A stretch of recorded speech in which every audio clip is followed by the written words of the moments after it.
Howdy ho ho, my good humans. How the hell are you doing? This is Unnecessary Rambling. I'm Brandon Sylvia. I appreciate y'all for tuning in. Appreciate y'all for joining us here for this episode. We are making a little change up to the formula here today. We are gonna try to do the news and the reviews, the rambling reviews and the weekly game news. We're gonna try to cram that into one discussion and then have our topic discussion as the second discussion, second video of the week. That sound about right, Loon? Yeah, yeah, sounds about right. So it'll be cutting down into two videos instead of three. Yeah. I don't know if there's any psychology. We're really at this point just kind of testing the water, chumming the water a little bit, seeing what the people bite, and then trying to react based accordingly, and then figure out the right plan of action based off of what you guys seem to enjoy and prefer. So whatever method you prefer, let us know down in the comments below. Loon, how's the week been, man? You doing good? Yeah, it's been obviously a lot more packed full of news this week than it was last. So, plenty to talk about, and Dragon's Dogma kind of loosening its grip a little bit on me. Well, Been let's able go. to touch Yeah. out on some other games. Have a little bit more to talk about this week on that. Well, yeah, let's go ahead and kick it off there, and then we'll talk about what we're playing. I guess we'll talk about what we're playing first, hit the news on the back end of the show. Um, so yeah, that's funny you say that Dragon's Dogma 2 kind of let up a little bit. The dogma has began to subside in the consuming of your soul, and I'm the same way. I haven't played it at all since the last time we talked.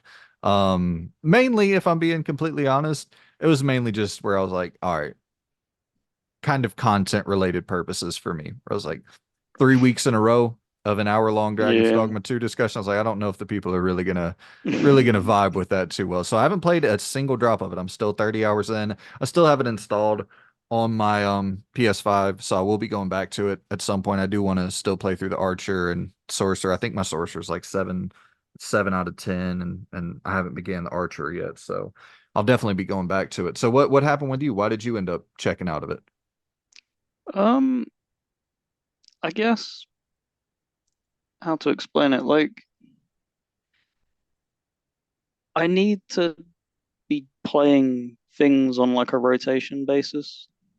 And that's like nothing against the games and stuff, like even for the things that I've absolutely loved. Like I said, I think there's been very few games that kept the attention that long. One of which being like Elden Ring and stuff. But usually it's like I dip in for an hour because I think I said it to you earlier a few days ago. Like even like Trepang, I can only do like one or two missions, and then I'm like, oh, I want to do something else. And that's like nothing. That's not a knock against the game and its quality and stuff like that. It's just the way I guess consume games. Yeah. Yeah, it's I'm somewhat similar. Dragon's Dogma 2 for me feels like a game that only makes sense for my brain in like 5-10 hour bursts. Like I don't want to play that game for like an hour or two. I want to play it Mm. for like 5 hours straight, 4 hours straight, and then like have a hardcore consistent go with that game in little chunks. I think that's kind of going to be my method where like if I have a full free day, that's going to be the game I Mm. look to be like, all right, I'm going to play that for 8 hours today. And I think it's just the type of game where, because even just roaming around the world can take you an hour from getting Yeah, from point A to point B. And that can be, if you're doing it in short chunks, like I'm going to play an hour, you're going to make no progress and it's going to make you not want to you'll continue clear playing the like game. two caves, if that. Yeah, Or you'll be fighting a dragon for 45 minutes because you can't hit him. Because your exactly. because your vocation isn't suited for battling him. Ugh. Well, Loon, I think that before we get into what else we're playing, is there anything else you wanted to talk about with Dragon's Dogma 2? Because I told the people we were going to update them with our GOTY Big Six list, Mhm. and I forgot to feed the people that content last week, so I feel kind of bad. But I have it pulled up here if you want to go ahead and move over to that, or did you have something else you want to talk about with DD2? No, because if we're going to be doing the updates, I can kind of give a little bit of an update there if we're going to be moving stuff around. Ooh, well, let's do just that. I'll go ahead and share that screen for the people at home. You can see it on your end, Loon. Yep, yep, yep. Okay, cool. So this is our GOTY Big Six. Loon and I, we put this list together a couple weeks ago. And well, actually, as you see right here, March 18th, I believe that was the day we recorded this, if I'm not mistaken.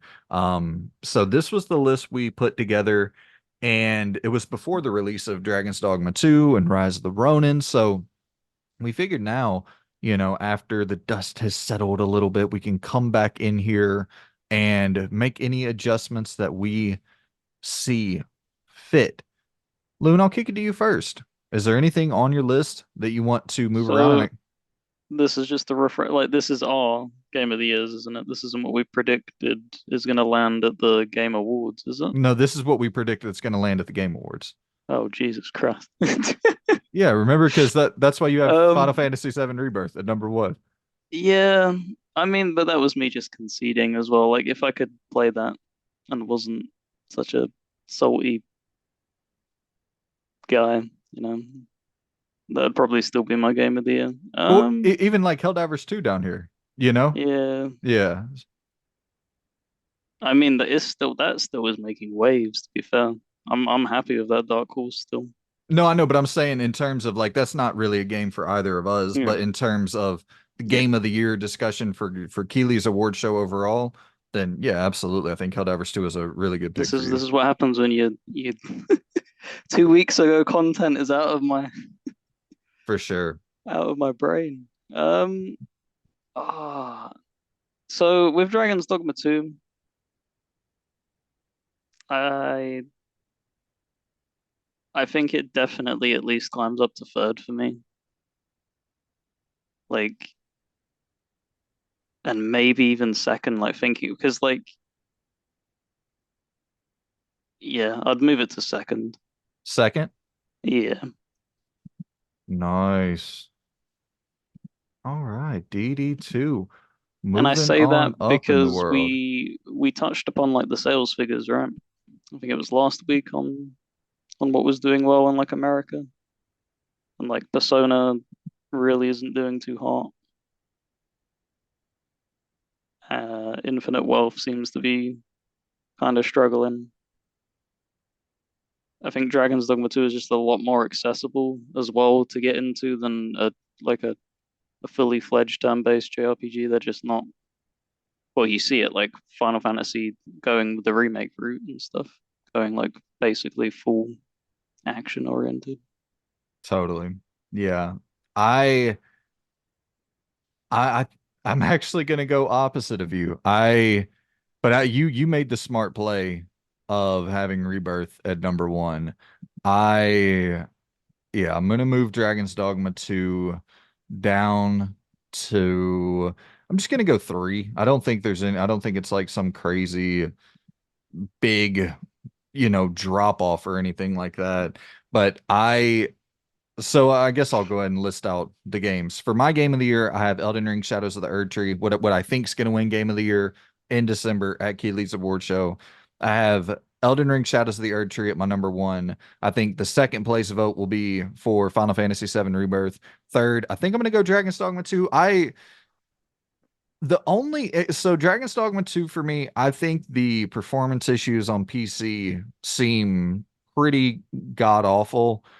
And I think there's going to be enough conversation with those microtransactions that people who just have Mm, no idea what the hell those microtransactions are that really didn't, play the game, but they're like the only thing they know about Dragon's Dogma 2 is it had performance issues, had microtransactions, and people really seem to like the combat. Like there was just a big discussion around the microtransactions, even though they do not affect the game at all. But it is still a single player game. They should not be in there. But yeah.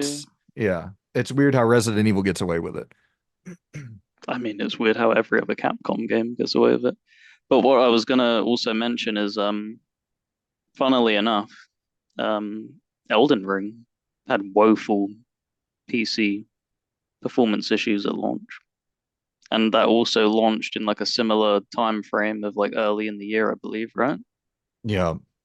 So, I mean, obviously it didn't have microtransactions, but I don't know the people that are playing it, like the circle of my friends and stuff, like it's been scratching that itch that's kind of similar to like an Elden Ring. Not in like a one-to-one Souls comparison, but like as an enjoyment factor and just being something that isn't because the person I was talking to literally before we hopped on the pod like was very, very disappointed in Starfield, but is very, very, very happy with Dragon's Dogma 2. Yeah. And we'll talk. Well, I guess we can just go ahead and talk about it here. I think Dragon's Dogma 2 sold like 2.5 million copies, which is awesome. You know, that's going to take it from being this cult darling to like a real viable franchise moving forward. But it's not Elden Ring numbers.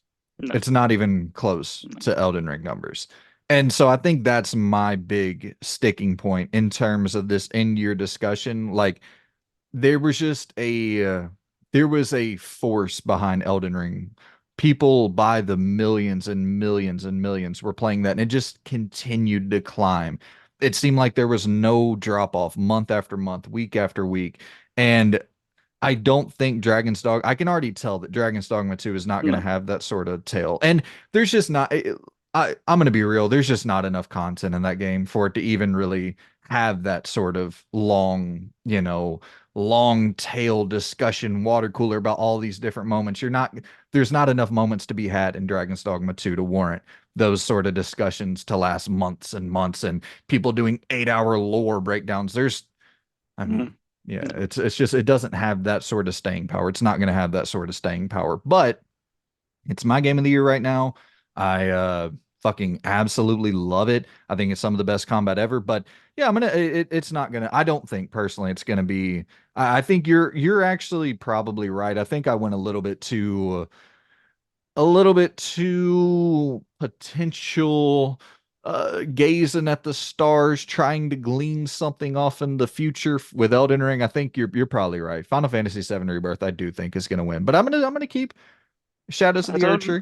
I don't know, man. Like if it's if it's eligible, like absolutely. Like I don't see like there's so many we're so hungry. Me being one of the fans, like I want this like now. And I think that's why we're getting like a lot of like the Souls community is getting a really good scratching with Dragon's Dogma and why it's resonating with us so well. Because it's the closest thing that we've got at the moment. Yeah. So Well, you do not have long to wait, my friend, mm. until the big dog claims its land once again.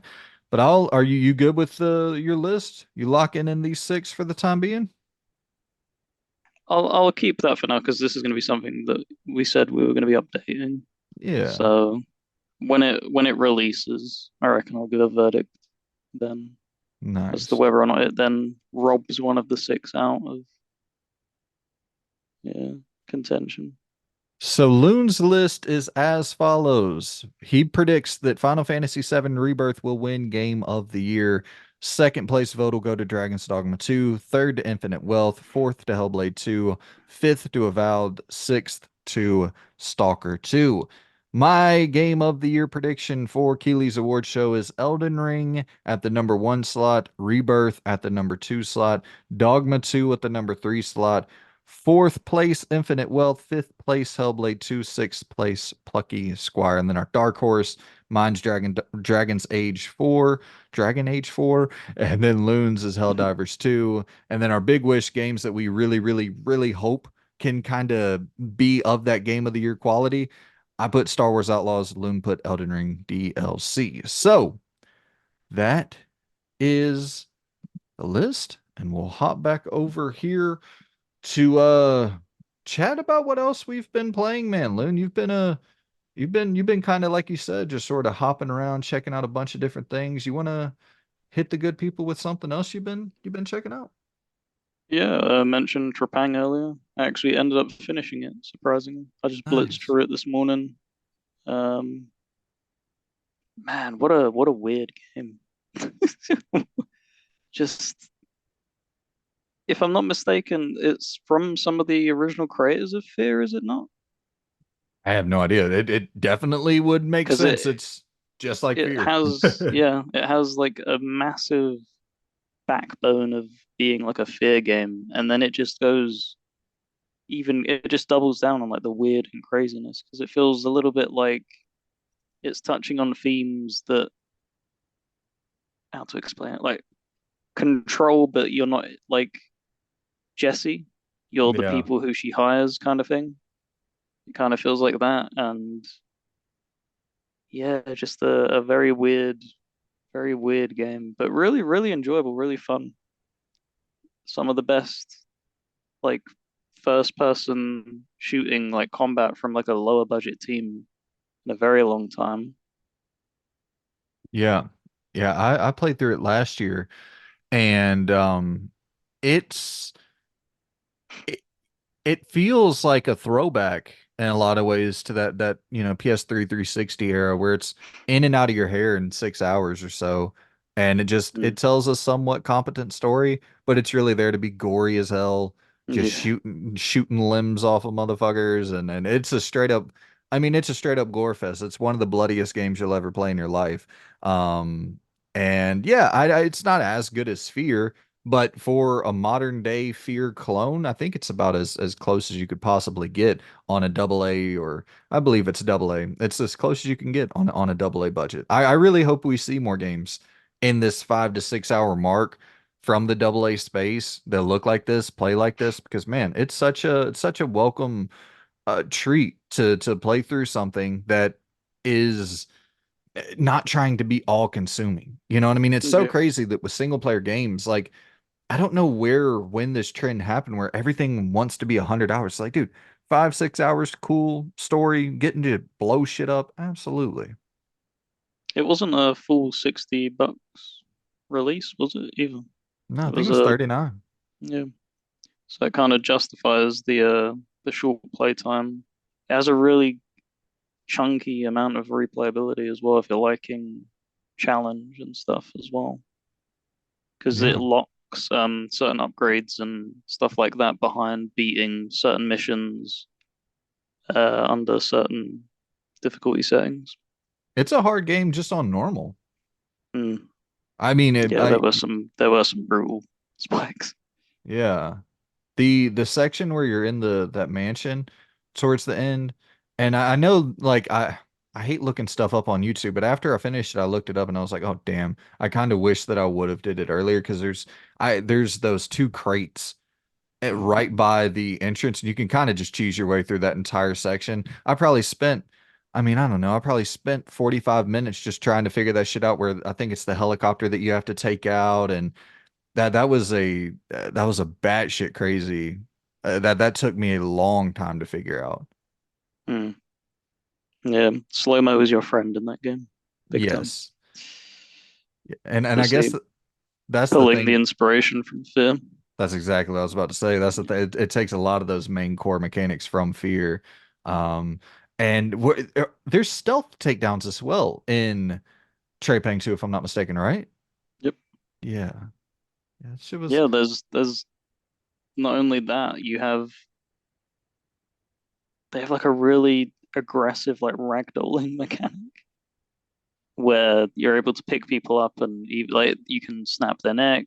It's not even snapping their neck, you're like decapitating them, you're pulling their head that hard. It's like you said, it's a gore fest.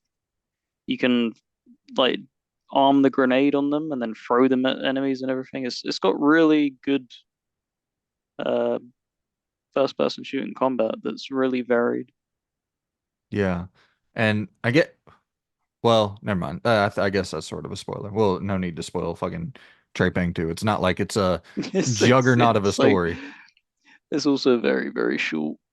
So Yeah, yeah. absolutely. So I have been consumed by The Walking Dead.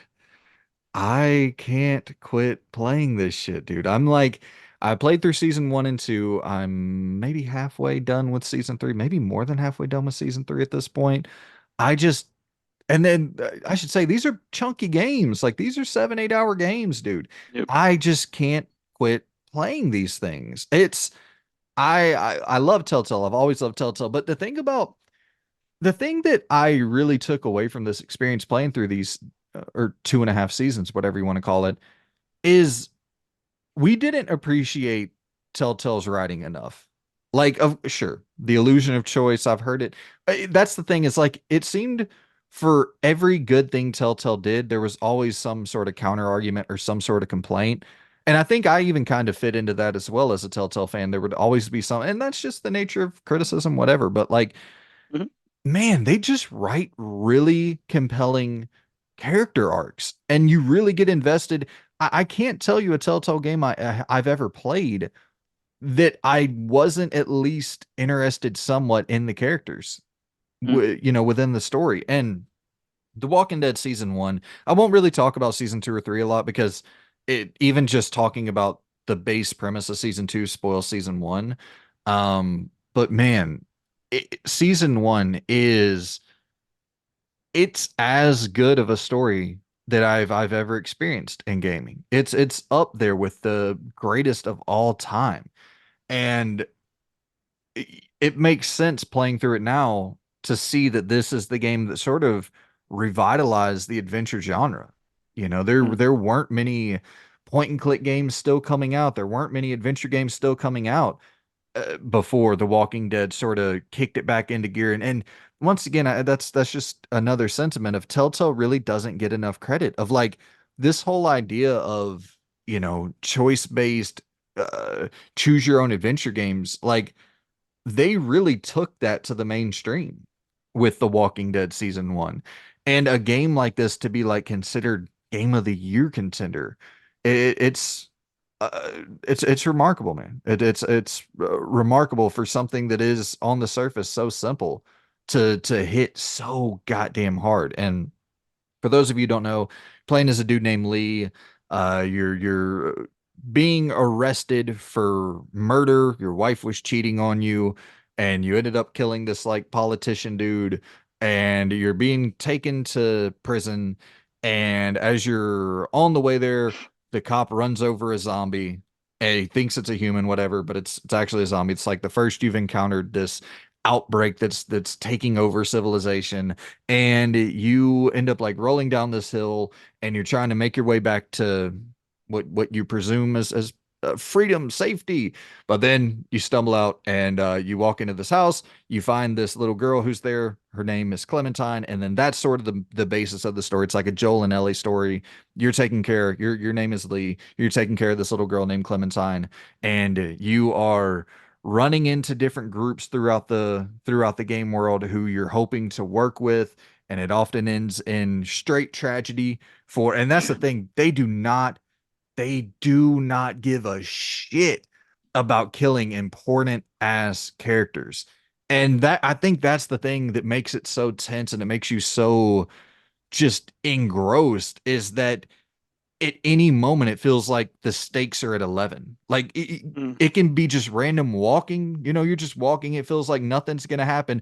Boom, someone gets their damn neck ripped out by they call them walkers in the game, but a zombie rips someone's neck out, and you're just kind of strolling through the damn village, and someone's neck ends up missing 20 seconds later.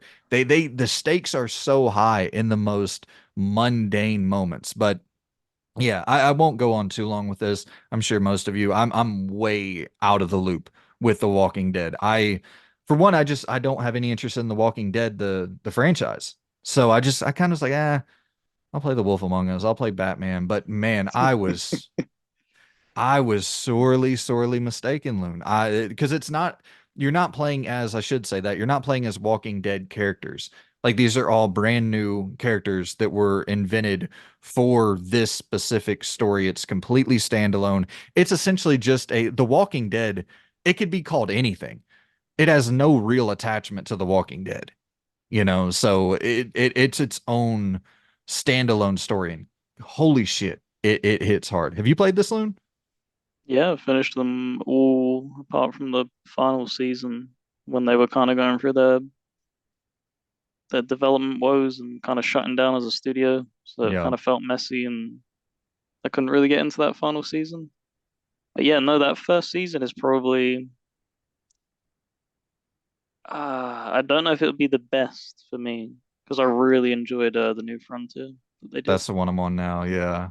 Is I just prefer the characters in the New Frontier personally.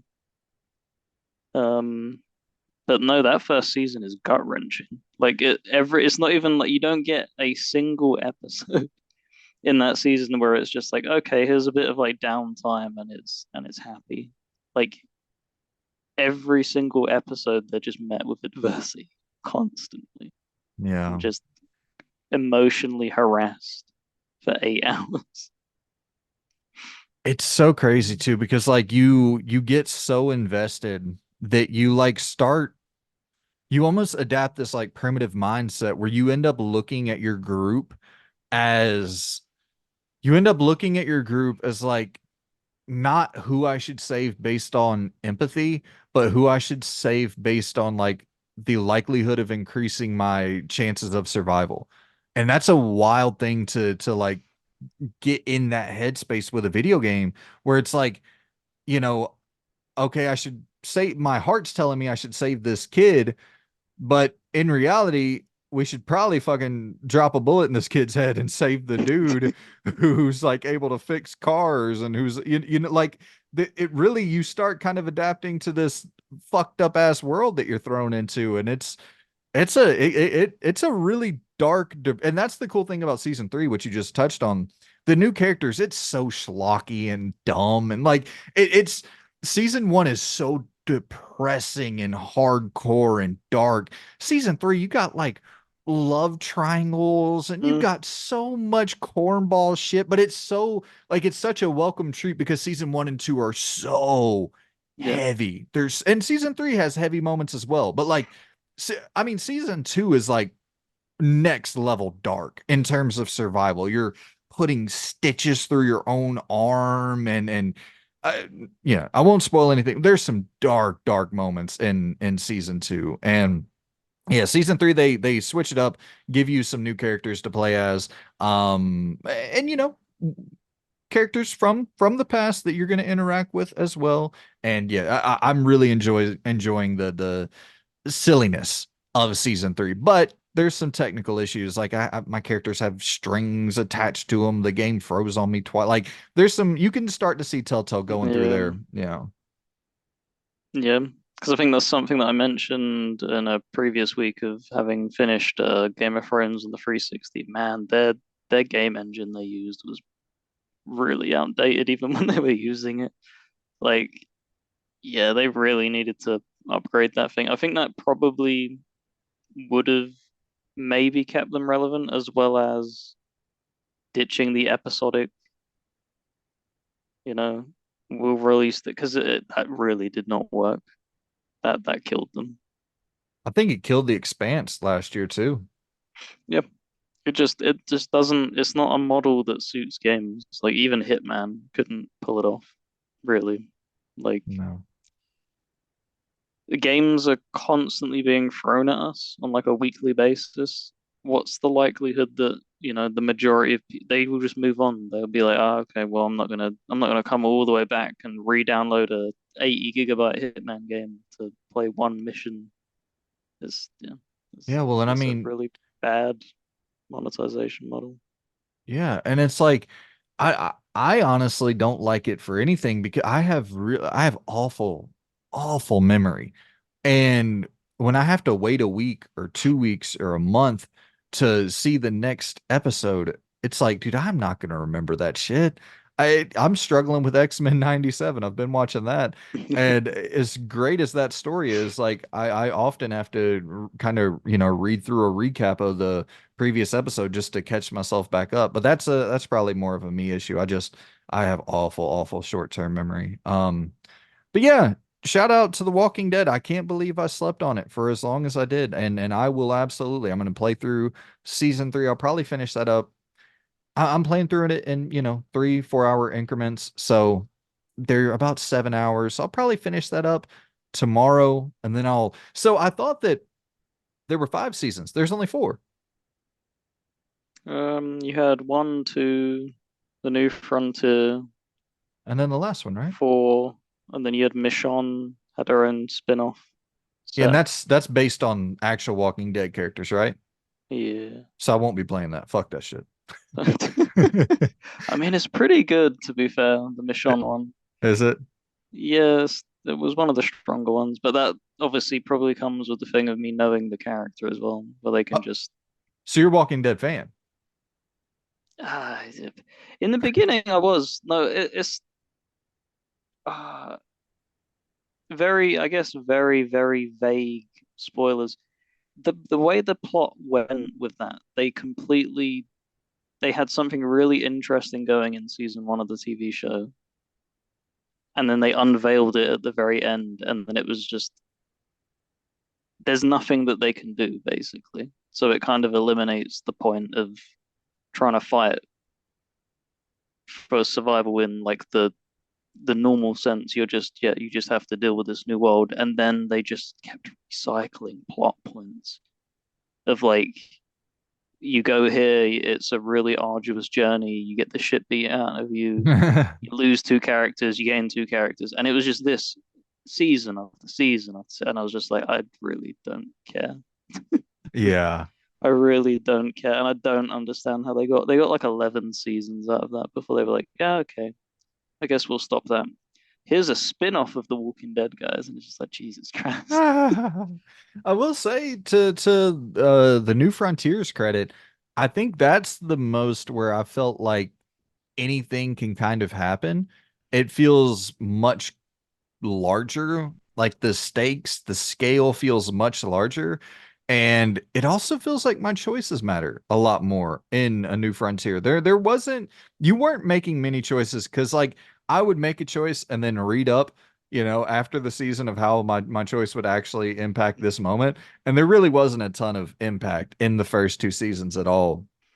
It feels like there is kind of a much grander scale in The Walking Dead season 3 because what you said earlier about you lose 2 characters, gain 2 characters, that was a lot of The Walking Dead season 1 and season 2 Mm, from Telltale. It was a pretty formulaic route that you were following, and this feels like the scale just feels crazy. The point I got to recently, not to spoil anything, but you'll know when you get to the big facility, and then you have to bring someone in there, and it's kind of a meeting point of sorts. I think you know what yep. I'm talking about. Yeah, that when you enter that facility, it's like holy shit, we're at a whole new game Mm, essentially at this point. And that's the thing where it becomes more human versus human conflict in The Walking Dead season 3, which was a nice refresher, which in season 2 that they hit on that pretty heavily as well. So, but yeah, it's been excellent. I'll definitely be playing through the rest of season 3, and then I'll wrap up season 4 and I'll talk about it next week, man. But what else you got? What else you been checking out?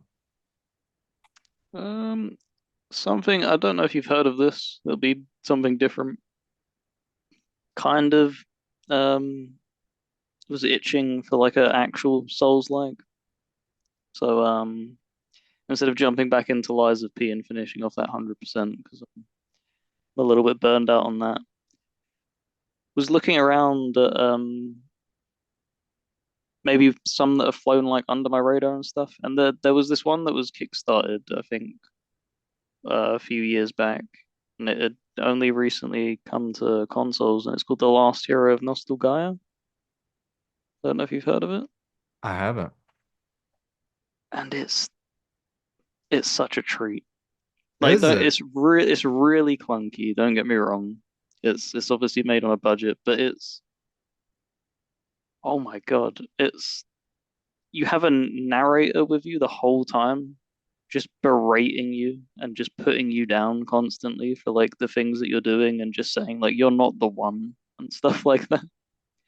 Because you get to like you're like going through like the tutorial area and stuff, and he's making fun of the stuff that you're doing because you're just you're like a little pixel You're just like a little stick man, essentially. And what it is that you're trying to you like interact with the world, and it goes from being really old school pixelated kind of stuff, and it brings it into like modern 3D graphics.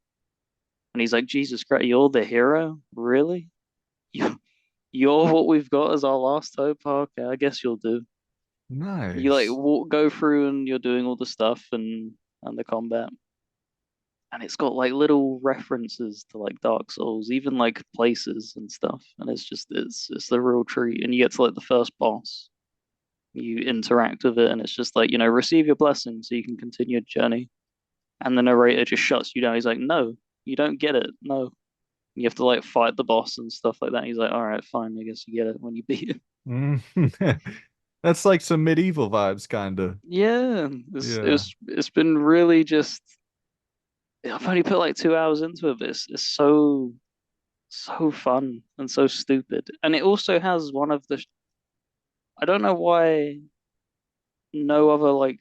I think Lords of the Fallen kind of did this, but they doubled down on like the lore aspect of items. They had a really interesting mechanic where you're given a piece of loot, like a part of a set, and like the chest piece will be like the most important part, for instance. And you'll read the chest piece, it'll give you a bit of like story fluff, but it'll say like it's not reached its full potential yet. So you need to find a place in the world that is relevant to that lore. So like it'll be like that's the hero's resting spot, for instance. And you'll like read it there and you'll remember it, and then it will go from being like crappy pixelated armor to really shiny 3D, and it brings up like because it has the normal stats, but it will give you like bonuses and stuff. And I've never really seen that. It's a really cool mechanic. That's awesome. So what's it? Is it super kind of, is it super challenging like the other Souls games, or is it a little bit lighter on that end, or? Um, I mean the first boss kind of had some bullshit movesets, I won't lie, but it feels like it's because it's so clunky. So like I went in there and I was like kind of doing it, and then he just did a one-shot attack. But it felt like that was kind of almost scripted, so that the narrator could berate you for failing and kind of dig you out of it. I got you. But no, it's not too bad. It has a thing where if you just level luck, it it just breaks the game. Funnily enough, because you can reach like 60 luck, and then it's just like, okay, you have invincibility then. It's just like, okay. Nice. It's Well, more of a comedy than it is like a yeah, Souls game. Yeah. yeah. Or you can just play it like a normal Souls game and like level strength and stuff like that. But yeah, if you just want to sit there and farm the starting area and do that, by all means. That's funny, man. So did that release this year? I don't think it did. It was one of them things that flew under my radar, and like I knew of its existence. I didn't know it launched on Xbox. Because another game that did that was a game called Death's Gambit, which I was really looking forward to. And then I just completely missed the release. And I was like, Jesus, this came out like 4 years ago. I only picked it up like last year. So yeah, That's that's always a treat. that's awesome, man. Yeah, that's yeah, I the next one I'm gonna talk about is one I missed out on as well. And after finishing it, I kind of wish I would have just continued to miss out on it. And Oh no. that is Deadly Premonition. I went through, finished Deadly Premonition. I I loved the first like honestly what is it? It's maybe that's the other thing. It's like a 20-hour game almost. It's humongous. And I really enjoyed the first few hours of the game. Mm, But goodness gracious, man, that back end is a slog with Deadly Premonition. So, and a lot of it's probably my fault, I won't lie, because I just saved my shotgun and my machine gun and all that shit. It's what I've told you about before, Lone. I brute force my way through every single game, and I save all of my good stuff until like the very final boss, and then it's like I end the game with 100 shotgun shells, 400 machine gun rounds. And it's like, dude, why did you not just use that on some of these lesser bosses? Take care of them, not, bang your head against the wall. And that's the thing is like, Deadly Premonition is maybe the easiest horror game of all time, but it's so long-winded. There's this boss character, whatever they mini boss. It's this chick who it's like a zombie chick, and she crawls out of this vent and she like shimmies across this wall, and you gotta shoot her, but she'll say like soul, or she says some stupid zombie thing, and she'll like charge out at you. And when she does it, you have to quickly run by her, spin around, that. And it becomes this thing where, like, I'm not joking. It probably takes 20 minutes with just the standard pistol to kill her. Like straight, every time connecting 20 times. You won't get touched one time. It's the easiest thing you'll ever do in a video game. You're never going to get touched, but it's so time consuming. And so anybody out there, I recommend, highly, highly, highly recommend, just use your damn shotgun. If you shoot it, because towards the end of the game, I was like, I'm done with this shit. I just want to get through it. I don't care if I get to the final boss and I have just no aim. I don't care.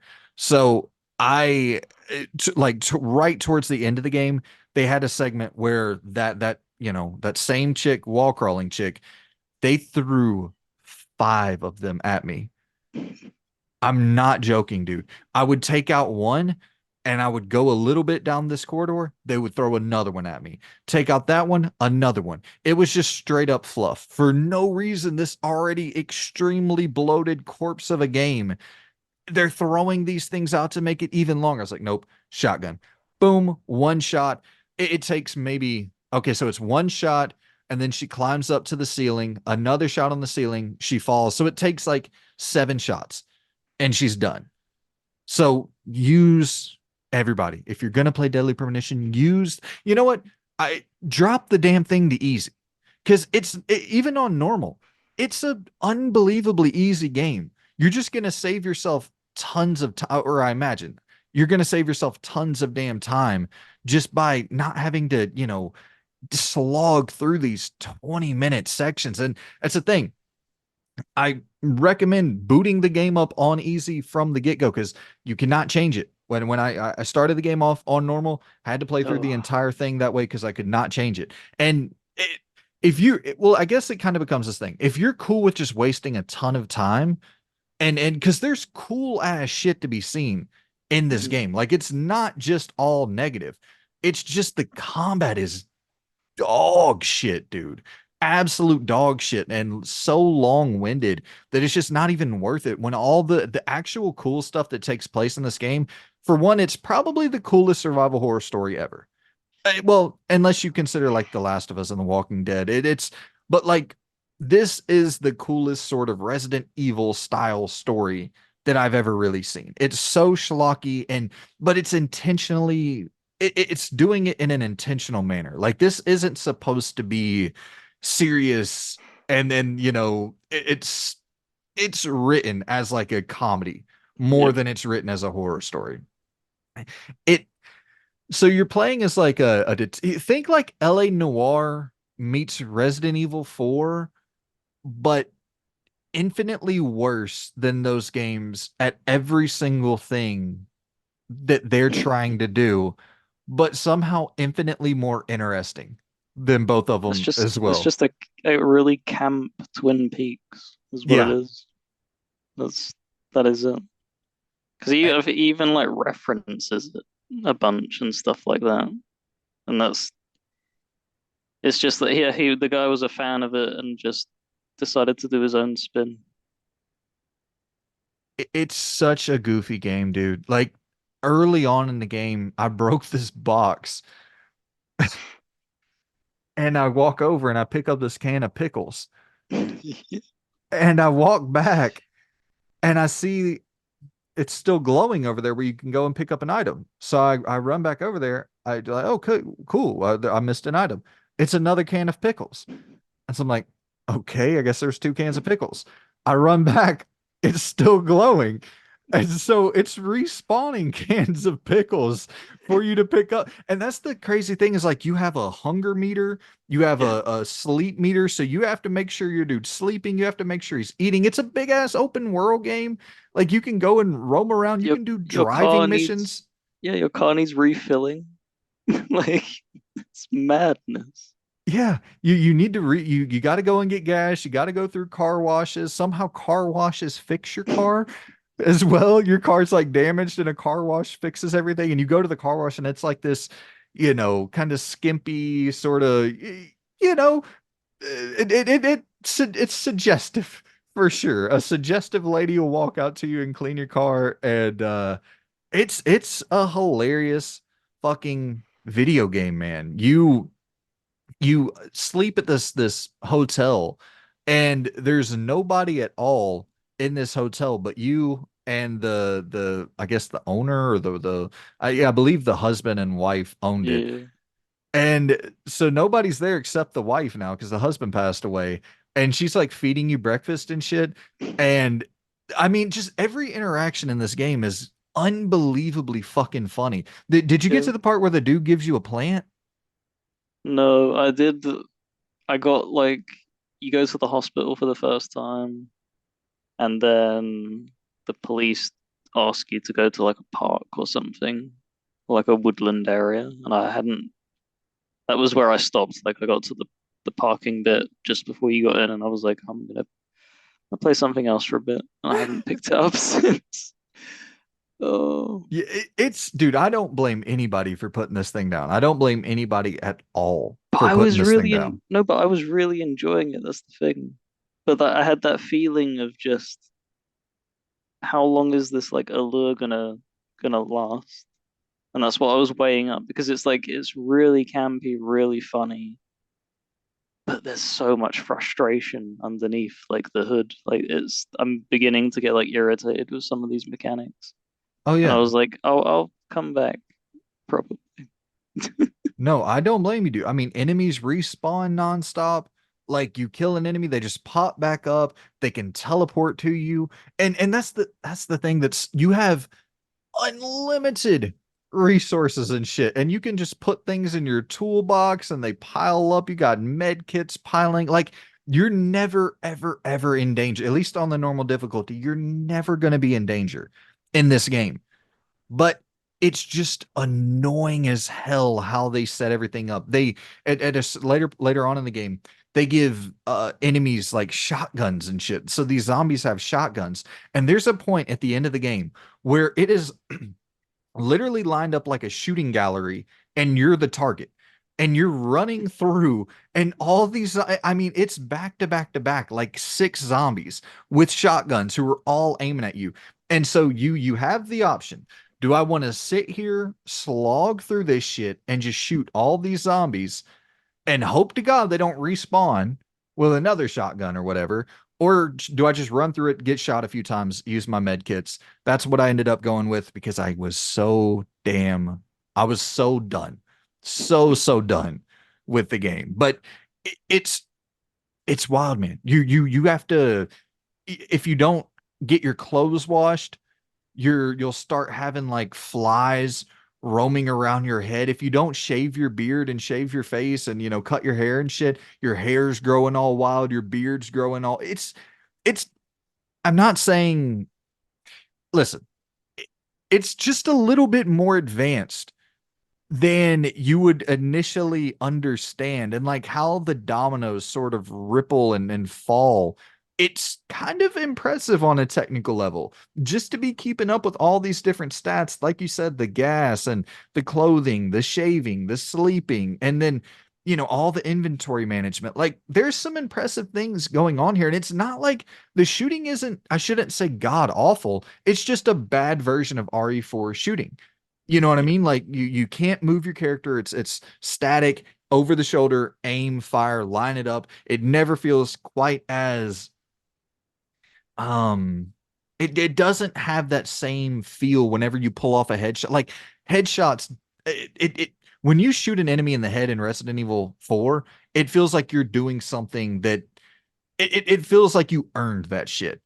In this, it Yeah. doesn't have that same response. You shoot an enemy in the head 8 times, they're still coming back. It doesn't feel as fun to play the actual game part of it, but there's so much cool shit in there that I would definitely it's the worst game that I would ever recommend someone to play. Oh, Well, dude, I should mention, and talking about all these impressive things, you drive a freaking vehicle in the open. I think I might have mentioned. I don't know if I mentioned that, but you drive a vehicle in this big ass open world. You can go and do races and shit. You have to use your windshield wipers if you're driving in first person. Like it's crazy how advanced this game is in some areas. It really is a weird mixed bag of a video game. no, it just feels it's just a Japanese game. It's Mhm. cool. Like the Shenmue stuff of just what Yes. that did back in the day of just completely unnecessary stuff that you just wouldn't see in like a Western game because it's like, why would we put this in? Why would we go through the effort of putting this in? But they just love it. They love like the little details and stuff, and it does add to the game. I mean, I thought it was interesting at least, and it's always nice to experience something different. But obviously without saying exactly, but was the payoff of the story like not it? And was it not? Oh, dude, no, there's a moment. No. There's Okay. a moment where it's like, holy fucking shit, dude. I will say, I gotta say, it that's the thing that's such a bummer. Listen, play the damn thing on easy. Use your shotgun. Like that here, my all of my negatives, I think, could have been remedied by me not being so Resident Evil brained from the early 90s where I don't use any of my powerful weapons and I just save all that shit. Use that shit. You're gonna get if you're playing on normal, you're gonna get constant ammo and shit. I imagine if you're playing on easy, you're gonna get even more of that shit. Like it's not a hard game. It's not a hard game at all. So don't worry about that part of it. I was always worried that there was going to become some moment in this game where the difficulty ratcheted up to like just unfinishable levels because that's often what happens. It never gets to that point. It never gets even close to that point. So that's the advice I would use. Use your powerful weapons. Get through the clunky combat to enjoy the craziness of this story because the final boss, dude, is batshit. It is batshit crazy. And then there's also another moment that I definitely won't spoil that's even crazier. There's moments in this game that I absolutely, absolutely recommend everyone seeing. It's just if you can slog through it. It's a 5 hour game that was stretched out into 20 hours. Like it makes no sense in that regard. But there's things there's definitely some things worth seeing in Deadly Premonition. So That's cool. I will end up picking it back up definitely and finishing it. So sure. Is that everything you played? Or you played some other stuff? Let's see. I mean, I dipped into like I'm right now playing for Assassin's Creed Rogue at the moment. Talk about short games, Jesus Christ. So only How like short is it? I mean for a an original like designed Assassin's Creed game, it's extreme. It's like maybe half of what the usual runtime is. What's the usual Maybe about runtime? you usually have like it broken up into like memory sequences and stuff. So I think like the Assassin's Creed 2 and everything was like 12 sequences and stuff. This is like six. And it's because this was, if I'm not, if I'm remembering correctly, this was released on like the same day Unity was. This was the title that was given to previous gen, while the idiots who bought next gen, like myself, were given Unity and that burning fire that was of a game. It's actually a really interesting game because it just builds off of the strengths of Black Flag and stuff.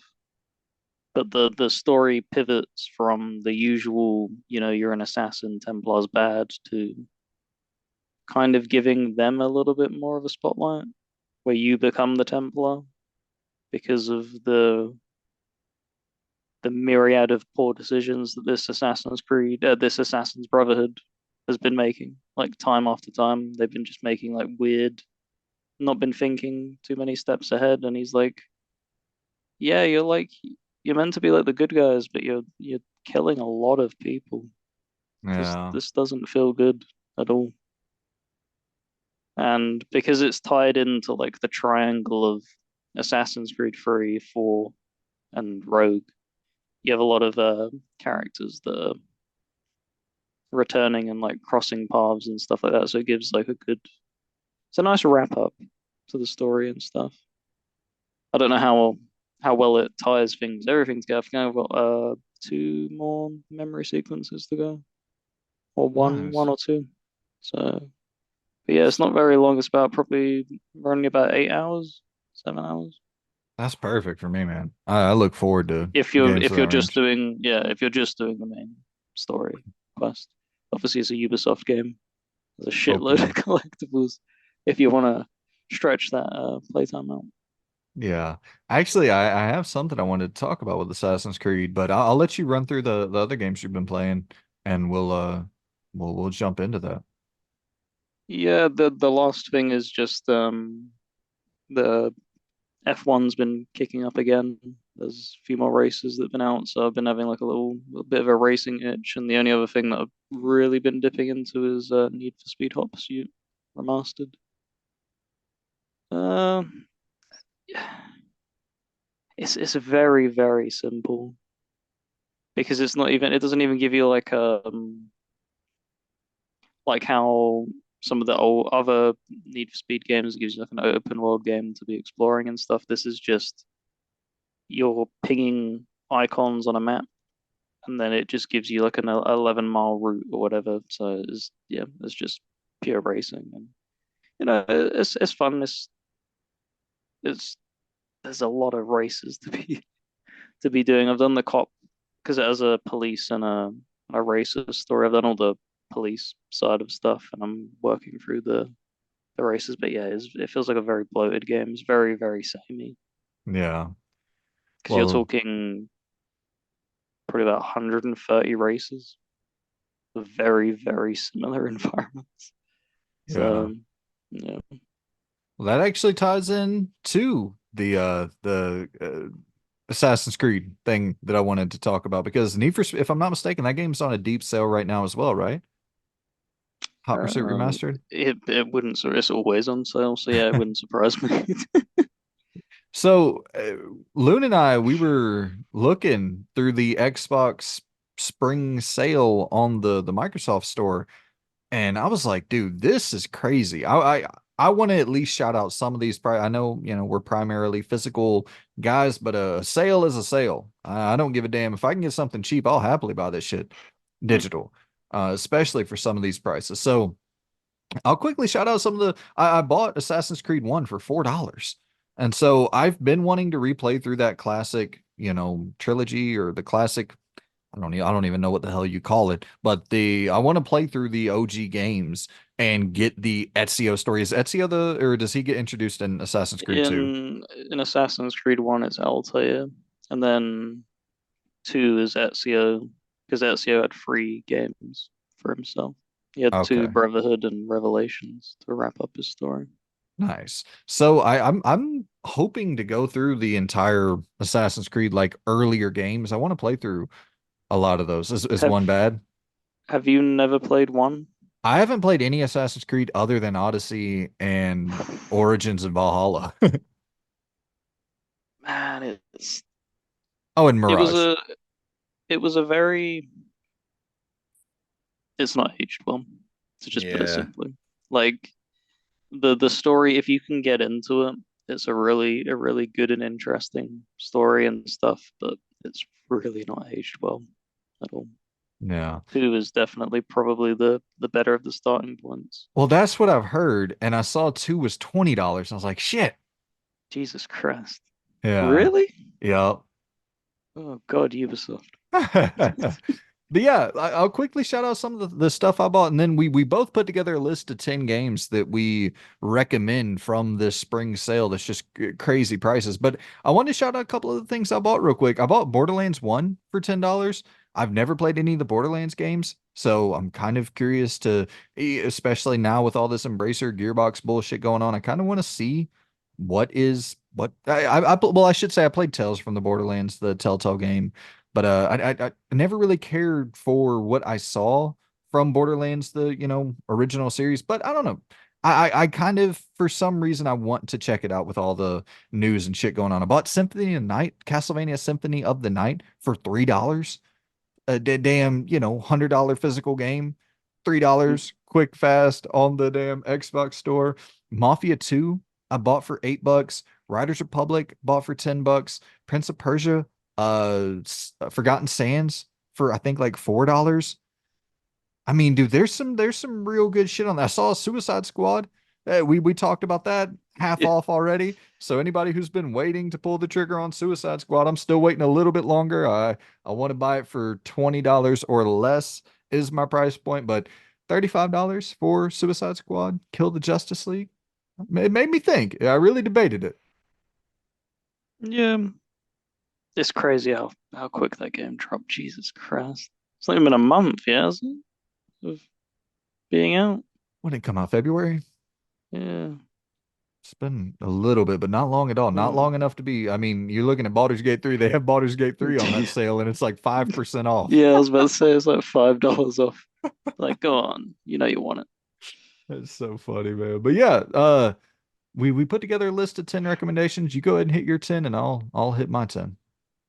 Yeah, so the first thing that I spotted, which was fairly at the top of the list, was Kingdom Come Deliverance Royal Edition for I have to say these are in pounds for me. That's So they fine. may be a little bit more expensive and when you look at it in dollars maybe. But that's 90% off at Mm. £3.50. That's insane. Like that is, don't get me wrong, the ending portion of the game kind of fell off, but that's a lot of that's a huge amount of content for £3.50. So that, yeah. And it's a good game overall. Yeah. As Dusk Falls at 67% off for £8.24. I think we've sung the praises of As Dusk Falls enough. So good. Yeah. Uh, Biomutant a little bit more expensive, but really slept on. You know, It if you is. if you want something like kind of capturing them 2010 feels, it's definitely that kind of feeling of a game. It's like I said, 60% off, 13.99. Dredge Digital Deluxe, 30% off. It's a fairly cheap game to begin with. So that and it's like a little bit of DLC for $15 ain't too bad. At all. Dude, Greedfall. You see how deep of a sale that thing was on? 10 75% bucks. off, all with the DLC with it. Yeah, $10. That's crazy. Such a good Cra- deal. Um, something probably not many people have heard of, Joe Dever's Lone Wolf. You ever heard of that? Uh-uh. So it's kind of like a choose your own adventure storybook kind of thing, but has like turn-based JRPG combat so you have like a Oh, sh 2 pages of a book. You're reading through it and you're making your choices and stuff, building your character, and then it will give you like a setting, like you're going down the street, what do you do, blah, blah, blah. And then when you finally get into the combat, it's like this turn-based JRPG, but you also have to do like timing with your attacks to maximize the attacks. What's the name of that? Joe Dever's Lone Wolf, I'm gonna write that down. and that is a 90% off at $2. Oh, wow. Yeah, I'm gonna grab that. Like it is dirt cheap. Um, Hardly anybody's touched it, but yeah, like a really cool game, really, yeah, really fun. Live Lock was 85% off. That's like a twin stick, kind of like Diablo-esque game, but you're a robot instead, and like another $2 game. So can't really go wrong with that. Lords of the Fallen 2014, 80% off at $3. It's the one I prefer. I know it didn't get praised very well because of its comparisons to Dark Souls, but of the two, man, like the newer one looks prettier, but the old one is just what, yeah, it's just much better of a game in my opinion. Yeah. So at 2.99, that's crazy still. Pillars of Eternity, wink wink. At 75% off, please buy that game. for 9.99, and then my final one is Thronebreaker, The Witcher Tales, another game that gets absolutely slapped on because of it just being ever so slightly different. Like it's a crazy good story, and that's 80% off at $4. Nice. Well, directly tying to that, The Witcher 3 Complete Edition, 15 damn dollars, the next gen version. Pick that thing up, 100 hours for $15. What the hell? You can't beat it. Titanfall 2, $5. Mafia 1 Remake, $10. BioShock Collection, all three games, $10. The entire fucking collection for $10. Cannot beat it. RE2 and 3 bundle, $15. Mad Max, $5. Dead Island Definitive Edition, $3. Lost Odyssey, $9. This is once again another $100 physical game. Don't pay that shit. Buy it. I did. Like I said, I'm Has always a it physical. really spiked that badly in Yeah, America? Holy hell. Jesus absolutely. Christ. Let me make sure I'm not talking out my ass here, but I'm pretty. I don't have eBay. Oh yeah, I do. Here we go. Let's go and check. Actually, I'll shout out these real quick while I type it Yeah. in. I also have on the list Jade Empire for $3. One of the absolutely most slept on BioWare games of all time, Jade Empire, $3. Mm. Can't beat it. And then, of course, I got to shout out my game of the year of 2023, Jedi Survivor. It didn't, it's 50% off, $30. That's a great damn price for that video game. I know still not quite as cheap as some of the other things we're shouting out here, but I had to shout it out for my final. We each got a love pick. Mine being Pillars, yours being Jedi Survivor. Oh, dude, I'm So talking out of my ass. Lost Odyssey's not no damn $100. Where the hell did I think that it was $100? It's like $30. I mean that's still steep for a 360 game that kind Yeah. of flew under the radar. Why the hell did But I? it sounded believable because I think I saw Alan Wake Remaster in America like spike up in price, and over here it didn't spike at all. Crazy how different markets spike for different things. Yeah, it's weird, but yeah, no, you can definitely still get copies for $30 or so. So that cancel out that choice I said for $9. Go buy the damn physical for $30. You can play it through backwards compatible. I would say it's probably worth uh, the $30 price point. The only reason I included it on my list was because, you know, it's I thought it was $100 and you can get it for damn 10. But regardless, a lot of damn good sales. A lot. Actually, I'll swap it out. The Batman Arkham collection is fucking $9 as well. So go and scoop that thing up. But dude, it's a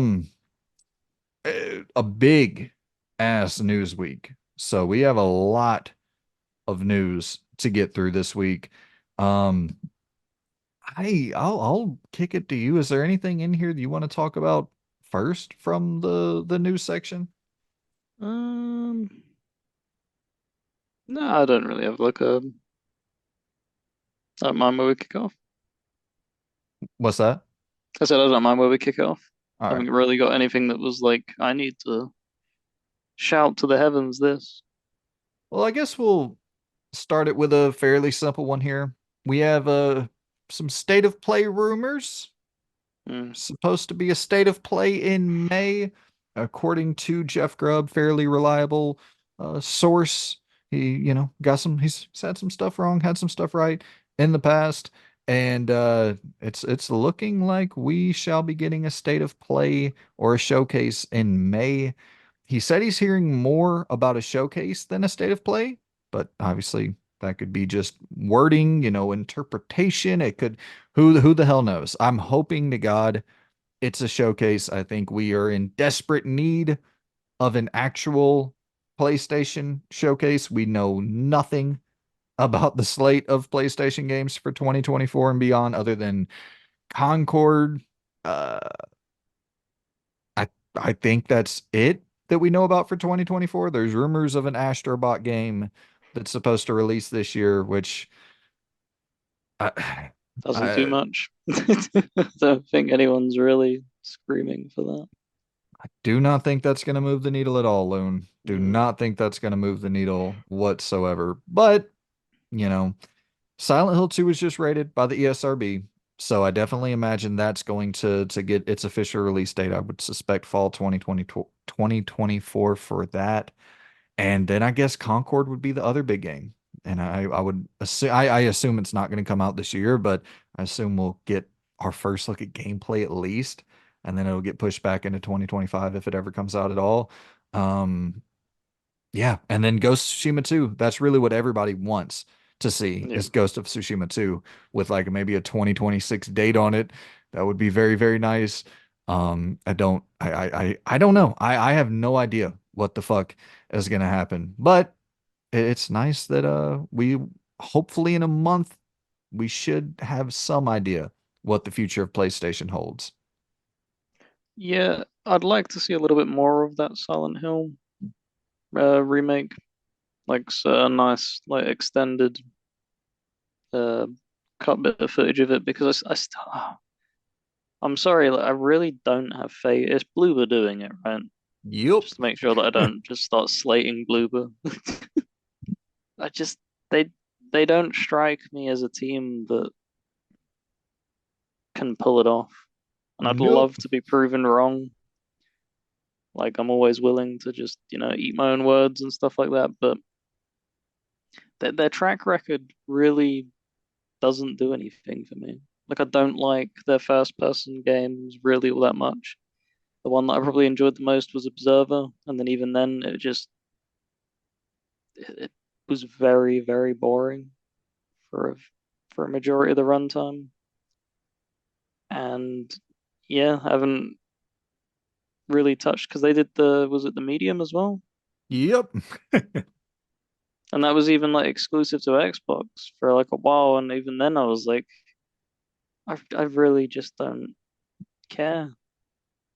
Like you've put out so many releases before that just didn't impress me. It just unless this thing was like blowing up big time, yeah, I just never checked it out.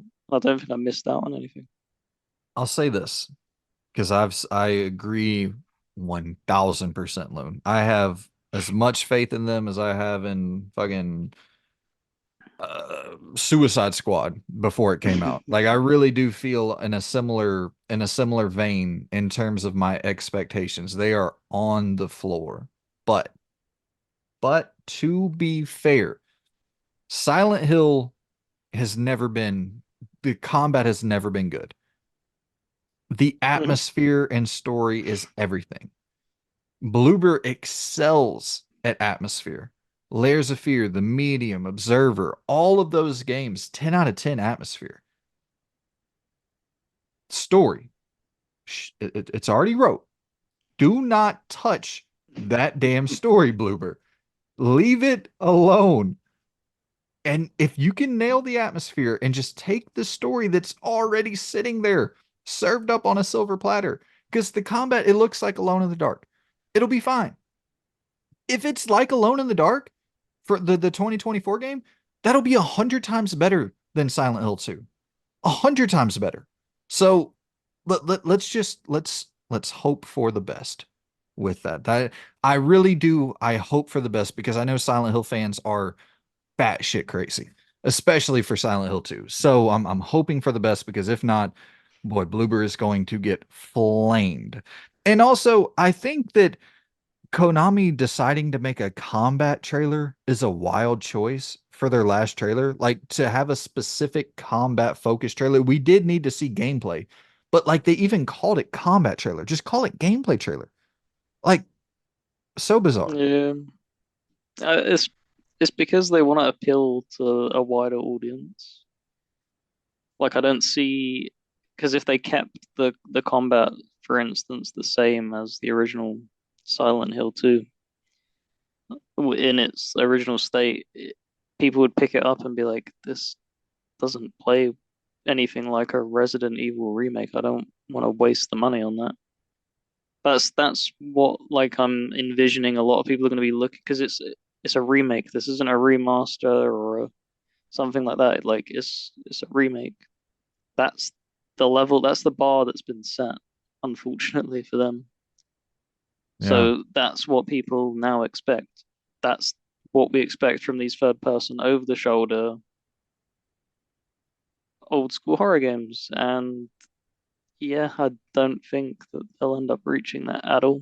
They're not, and I'm willing to give them a pass. Like I'm totally willing to give them a pass if they're not on the level of Resident Evil. Nothing really is. There's Dead Space, Resident Evil, The Last of Us. Like there's only a few that have gunplay that's up there with survival horrors, usually janky, thrown together, barely competent combat, if we're being honest. It's always more about the atmosphere.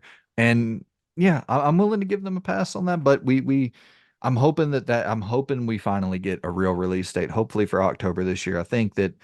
I I think it could be better than we expect, but not Yeah, holding my I'm breath happy to be proven wrong. for sure. Absolutely. I think what will tie in well is with unrealistic expectations, perhaps, is KOTOR's remake, quote unquote, Beautiful. alive and kicking. But Absolutely. the thing that made me laugh of hearing that is that that would have been fine. He should have just stopped them. He should have just stalled, and just left it at like that statement. But the fact that he said this is it's been in the press numerous times. What I will say is that the game is alive and well, and we're dedicated to making sure we exceed consumer expectations. Are you out of your mind? You are not exceeding consumer expectations. I don't think you're going to meet consumer expectations. Like No. it's it's a very, very difficult thing to remake. Like KOTOR is a game as well. It's in the same kind of vein as comparing Baldur's Gate 1 and 2 to Baldur's Gate 3. Like that's the probably jump in quality that you would need to have that then become relevant in this day and age. It's why Baldur's Gate 3 did so well, because if it did go back down that route of the original combat of real time with Wars, we wouldn't have seen anywhere near the numbers of sales that Baldur's Gate 3 got. Yeah. It, it's so because so Saber Interactive, the CEO did an interview with IGN, and that's where this quote is coming from. And obviously I'll have it linked, but it's such a to say you're going to exceed players' expectations. And listen, it started off with Aspire. Sony was involved with it on an exclusive level, and I assume funding the project. And it seems Sony pulled out. It seems Sony wants nothing to do with this thing. So that tells you everything you need to know. It I mean, Aspire was tied to it, so it's no surprise that. exactly. Exactly. It seemed Jason Schreier reported that Disney and Sony were really unhappy with what was shown. And I would imagine because they were wanting to go like inspired by Final Fantasy VII remake style combat. And the idea of that, of being able to swap between these different characters in your party in KOTOR with I mean, dude, there's so many cool ass weapons you can use in KOTOR. And like, Yeah. oh my, dude, imagine if you could actually control that. It would be, it would, dude, it would shatter all-time Star Wars video game sales records. Shatter them if you could really control those characters. I think they're going back to the original format. I don't think you're gonna if you do Oh, have yeah, really? I think it'll be very modern looking from a visual standpoint, but very archaic from a gameplay standpoint, is what I predict. I think it'll look really good. Not really good. I think it'll look fine. I think it'll look like Destroy All Humans, but the remaster of Destroy All Humans. Not as cartoony, but like I'm saying that level of improvement from original Destroy All Humans to the remaster. I think it'll be Mhm. like that. And I think the combat will remain turn-based. This is just I'm not an insider. I have no sources on this. I just imagine that I would have to assume that was the main sticking point of development where they couldn't get over that hurdle to find a way to make that combat system real time. I would imagine that would be so complicated with all the intricate design of KOTOR, with all those different powers and abilities and weapons. Like, yeah, that just seems really, really goddamn difficult to pull off. Um, I I'm hoping that, because Saber Interactive, they kind of bought their independence from Embracer. So Saber is totally independent now. And I'm hoping, because Saber is so prolific, they put out so many damn games each year. I'm hoping that now this is tunnel vision 100% focused on this one project, because we saw with Avalanche last year with Hogwarts Legacy, developers can go from, okay, hey, we're a good C tier studio, to holy shit, we're the pinnacle, we're the top dog. We need that from Saber right here. And I don't know if they're going to be able to pull it off. I don't have a ton of hope that they're going to be able to pull this off, but I don't know, man. This is going to have to be a 200+ million dollar game for them to be able to do what they're setting out to do. And if Sony's not Exactly. involved, they're not going to have Yep. that funding. Yeah. I don't see this being particularly landing very well. I really don't, This, unfortunately. yeah, this feels like a lot of cope from fans right now. This is some real KOTOR copium, if you will. I don't I do think the game will come out, which is, I guess, good Yep. news, but I don't think it's going to be the game that people are hoping for at all. But speaking of Star Wars, I don't know if you saw this. Star Wars Outlaws is getting a trailer tomorrow. I And did not. yeah, getting a little story trailer tomorrow. And I want to shout out real quick. This is something that I saw on Twitter. Find it. Jor Raptor on Twitter said All right. this. Okay, so Ubisoft said, watch the world premiere of Star Wars Outlaws story trailer. Join us at 9 a.m. Pacific Standard Time on Tuesday, April 9th. Okay, so Jor Raptor quotes this and says, the Avatar Frontiers of Pandora story trailer dropped 3 months before the launch of Avatar Frontiers of Pandora.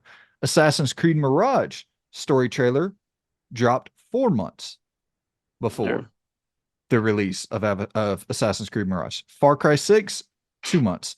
Division 2, 2 months.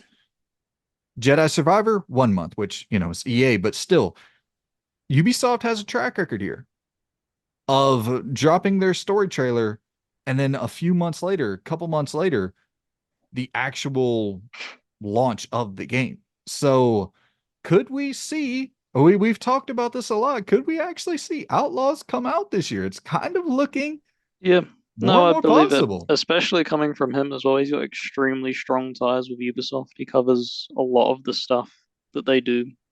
He's got really strong partnership with them.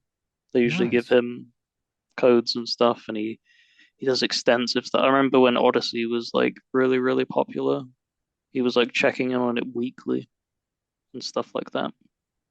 So if anybody's gonna know, it'll be him. So yeah, That's just because we've been very skeptical of this game, you and I both, talking about, man, all those arrogant ass comments about we're not worried about Grand Theft Auto 6 and all these crazy things from Ubisoft executives. It's like, go ahead. yeah. Well, they won't need to worry about it if they release it this year. Maybe Yeah, that was the whole plan. They're like, well, we don't need to worry about it. It's coming out this year, guys. Jeez. exactly.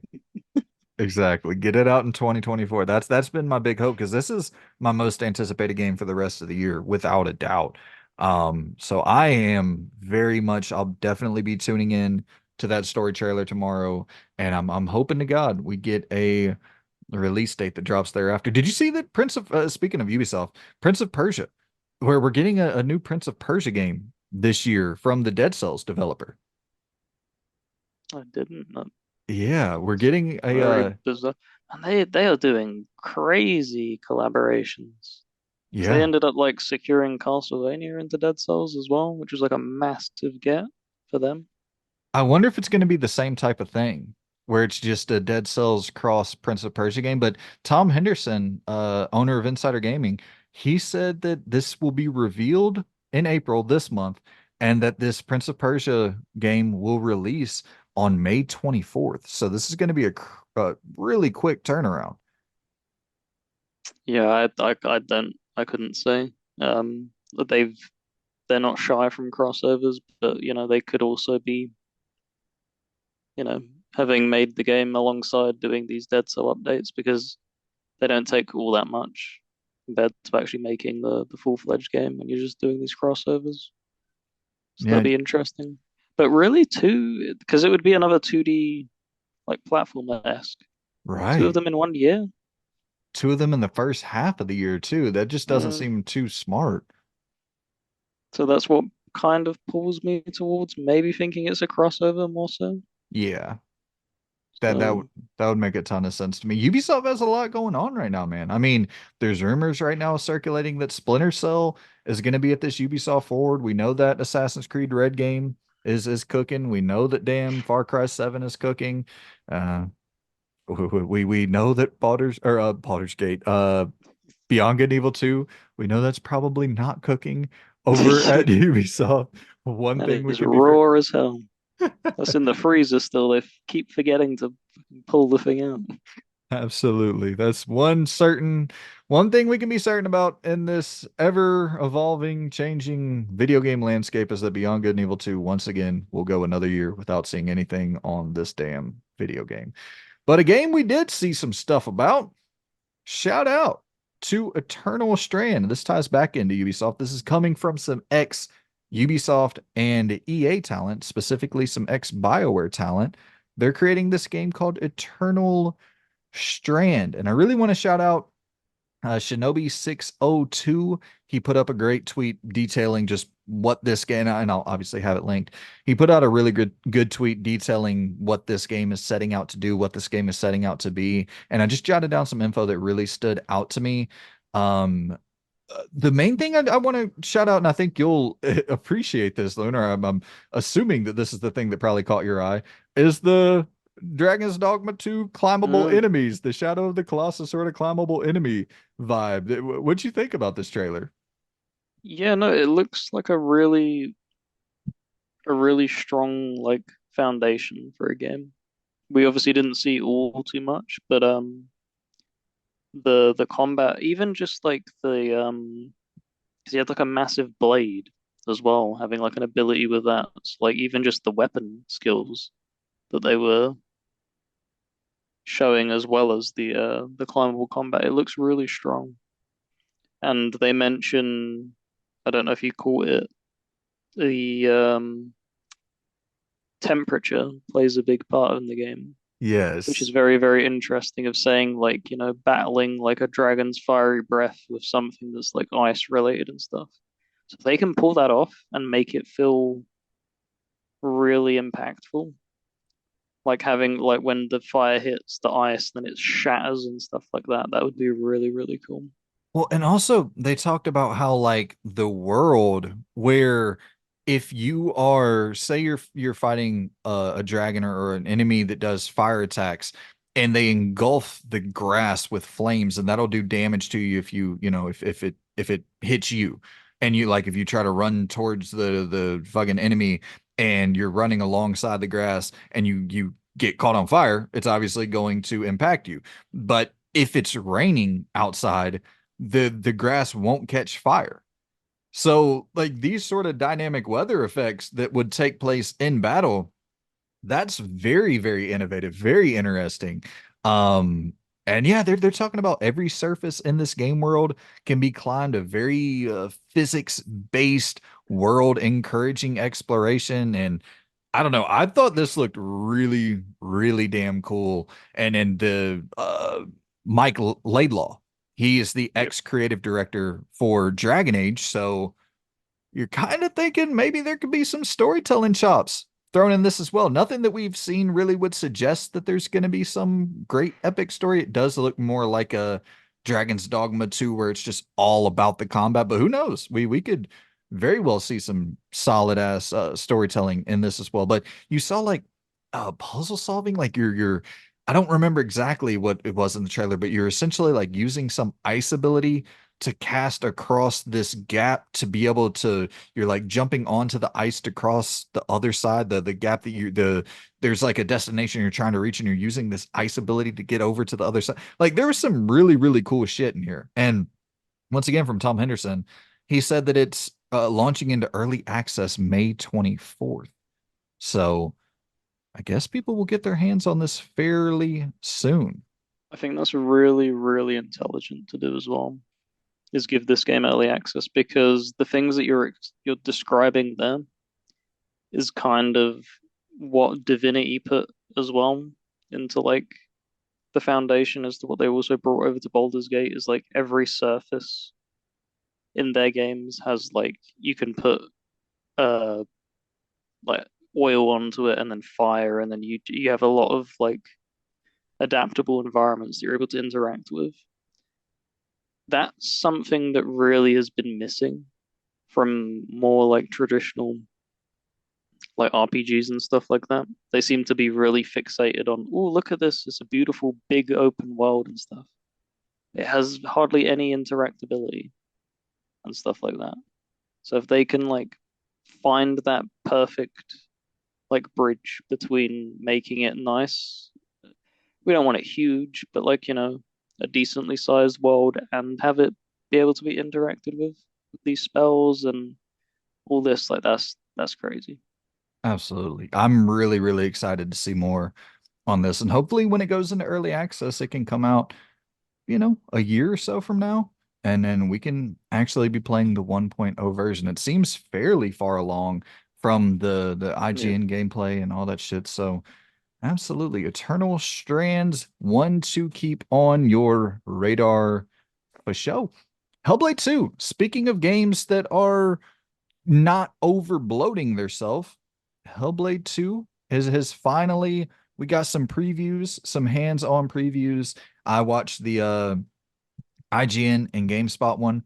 I don't know. I didn't really see many more outlets covering it, so I guess it was a very Mm. limited number of outlets who got access to it. But dude, GameSpot's preview of this thing seemed red hot for Hellblade 2. And then IGN seemed a little bit more like lukewarm, but it I think that my biggest takeaway from all the previews is I'll say my biggest takeaway from the previews overall is just that everyone is talking about this thing as a technical juggernaut, like Yeah. a real looker. But my biggest takeaway from the previews on a more negative side is almost every uh, like they all talked about the damn puzzle solving and that it's going to be very similar to the first game's puzzle solving. I'm just like, how in the hell are we falling back into the same boring ass puzzle solving for Hellblade 2? Like every single review from back in the day when Hellblade 1 came out, all of them mentioned that the puzzle solving was so goddamn boring. How has that not been overhauled? Which once again, I think they only played like a 40-minute chunk of the game, but man, I'm really hoping that those puzzles get cleaned up massively. Yeah. I think we were both probably hoping that it would fall more in the realm of like a Plague Tale kind of experience, move away from the puzzle solving and stuff like that.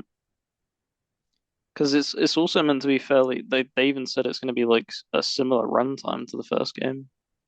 So I don't know. Like I've not been the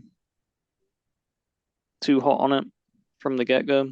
Like I wasn't too big on the first game. It kind of feels like because that is like you said, they're just screaming at how much of a technical marvel it is. Yeah, When we have exclusives like this that solely focus on them, they burn really bright and then just die off very, very yeah. quickly. Like you look at things like Rise, Son of Rome, and The Order 1886, incredible looking games, but they just have no meat, so they have no longevity. They're received, sorry, really badly at launch as well because of that, and then they're only gaining fans when it's like you find it at like $5 Yeah. in a bin, and you're like, "Oh, I remember that game. Yeah, sure, we'll take a pop at it." So I don't know. It'll be interesting. It obviously had a really good reception the first game, so maybe they're hoping that they can kind of ride that goodwill still. Well, it's interesting you bring up Plague Tale because like when I think about the puzzle solving in Plague Tale, it was always so interesting. Like, okay, I got to get these rats away from me. I'm gonna go Mm, and drag this dead pig, or I'm gonna go kill this pig and drag this pig's corpse out so that the rats will attack the pig and I can get around this just fucking horde of rats, like they're all swarming to the pig and I can get to my destination. Like the puzzle solving all felt so purposeful and added to like the despair of Plague Tale. And it's just that's the crazy thing about Hellblade is like it doesn't feel like the puzzle solving never felt like it added anything to me. It no, just added time. yeah, no, because they played the she has like psychosis card, I so get they it. it was like you see things in the environment and you're making images out of it, and it was just like okay, I get that, but it's a game, man. It needs to be fun, and it's just not in Right. that regard. So And you are right. You're correct. It definitely does play into the psychosis and the sort of schizophrenic trip that you're going down. And they did have one thing that looked cool about the puzzles where you could see faces kind of mm, protruding out of rocks and shit in Hellblade 2, and that would like open up passageways and different doors and shit. So let's hope that they clean it up a little bit there. The big talking point, which I think you and I are in a similar boat. I don't give a fuck about this game being 30 frames per second. I didn't care with Plague Tale. I don't care with this. I do care more about shooters and, action oriented, punchy games, but games where the combat's not the focus, I really don't care about 30 frames per second at all. For sure, whenever you sell a box and you're promising all these features and they're not met by your yeah. first party studios, I get why that could be disappointing, but for me, I do not give a flying fuck. Yeah, I'm not too bothered on it either. As long as it remains a stable 30, you know, no one can tell the difference unless it's side by side at the end of the day. So, yeah. Totally. Well, let's head on over to another little Xbox story. We're actually right here at the end of the stories. Making pretty good time on this. Xbox is creating a preservation team. This is coming from Windows Central. And Sarah Bond said, "We have formed a new team dedicated to game preservation. Important to all of us at Xbox and the industry itself," Bond said. "We're building on a strong history of delivering backwards compatibility to our players, and we remain committed to bringing forward the amazing library of Xbox games for future generations of players to enjoy." Lone, uh, how are you feeling about this? Does this feel like a nothing burger to you as well? I I really don't know what to make of it, to be honest, because how they made it out, like how they made it sound before, is the reason they shut down the initiative that they had in place, which was porting the 360 and original Xboxes. They had supposedly hit a wall, basically. They were the titles that either the ones that were left, either they couldn't come to licensing agreements or they couldn't get the hardware to work. Yeah. So either they found like a new groundbreaking way of doing it and maybe can take a crack at a few more titles. Because I think that would be a massive win for them. Like it was received so well when they announced that. And if they were just like, yeah, here's another 200 titles, it would really push this narrative of, yeah, okay, you are seriously trying your hardest to, I guess, preserve games to a certain degree by this backwards compatibility program. But I'm very skeptical. I don't think that's what this is. What this sounds like is maybe they're just saying whatever is backwards compatible, we will try our best to just keep it. This is Yep. the this is the standard. This is what we'll be bringing forward and stuff like that. Which, if that is the case, I don't know about you. I thought that was a given. Exactly. I don't think this really needed an announcement. I thought that we everybody was on the same page. I think even Sony's doing this. Like whatever is on these consoles now is your obligation to start bringing these forward because that's just how it is now. I'm sorry. Like it's the thing. Once you set the standard, you need to just that is it. It's the same with what we were talking about with the RE remakes. Like you've made that bar and you need to reach that bar. Well, So it's like, of course. Eh, Okay, so here's the thing. I will say, I because we know Xbox is going all digital, and I think that there's a lot of concern from digital consumers of being like, oh shit, at any given moment, you can take away my content. And I think anything at this point to reassure people that their digital purchases will be preserved, will be accessible forever. I mean, what you buy with your money should be accessible to you for as long as you want to access that piece of content. That is my firm belief. We know that's not the case with digital media. And to take steps to try and preserve digital libraries, I think is commendable. But as you said, it's like this is this isn't something that really deserves a pat on the back. This is something that's like it should just be inevitable. It should just be a given that all these companies should be trying to make sure these digital purchases will carry over for generations to come. I don't think I will say to Xbox's credit, they are the only motherfuckers who really put any effort into backwards compatibility. Now, did they do it in a way that I enjoy? No, because it's still tied to a DRM box. That sucks. And that's where a lot of this preservation talk becomes an issue.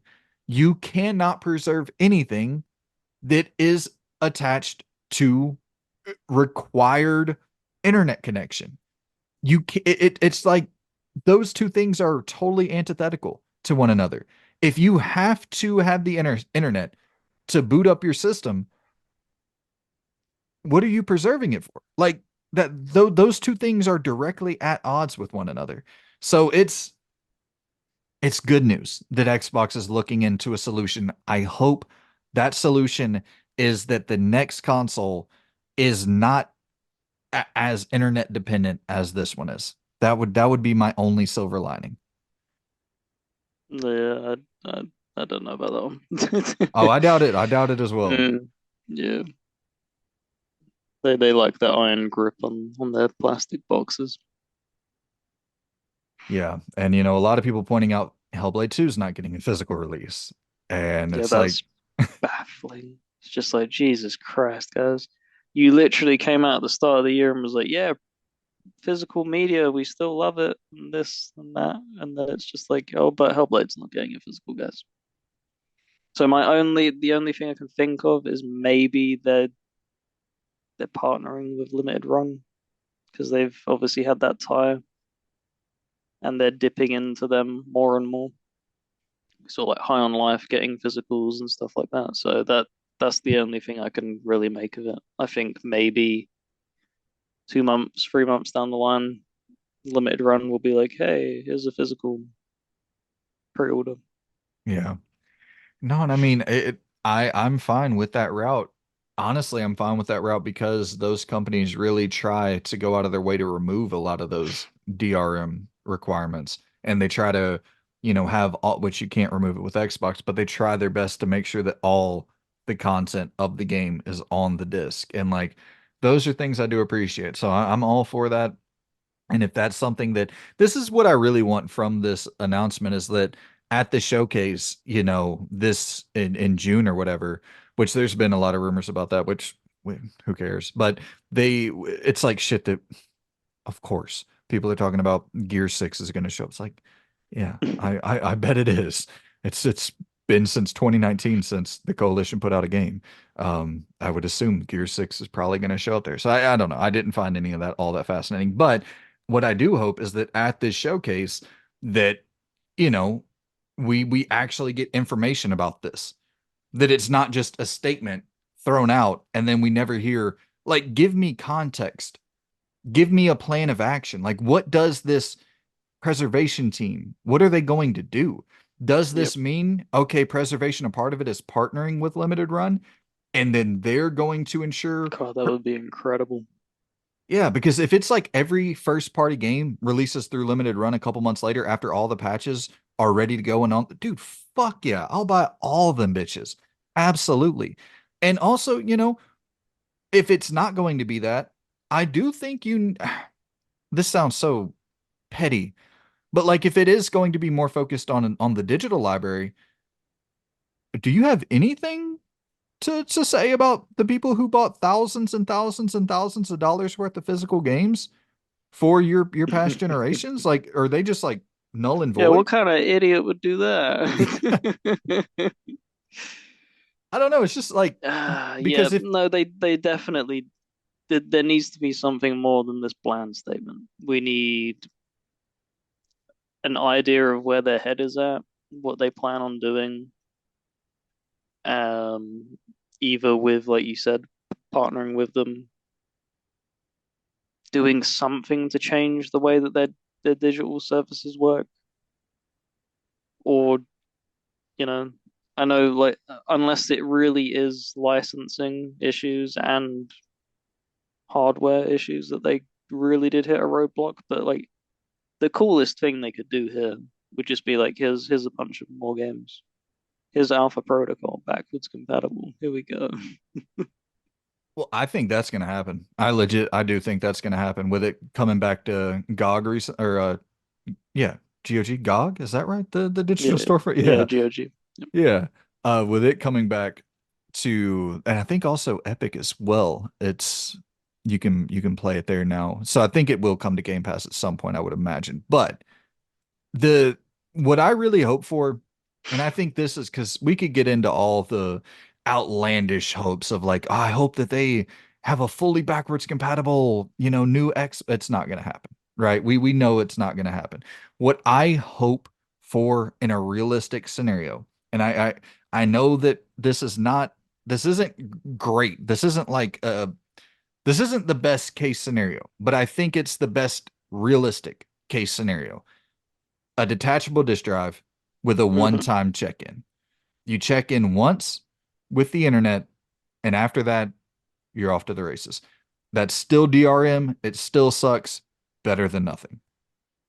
Yeah, no, they really do because I game share with somebody, so they have access to all my digital library because it's a lot of people on Xbox do that so that you can play co-op games and stuff.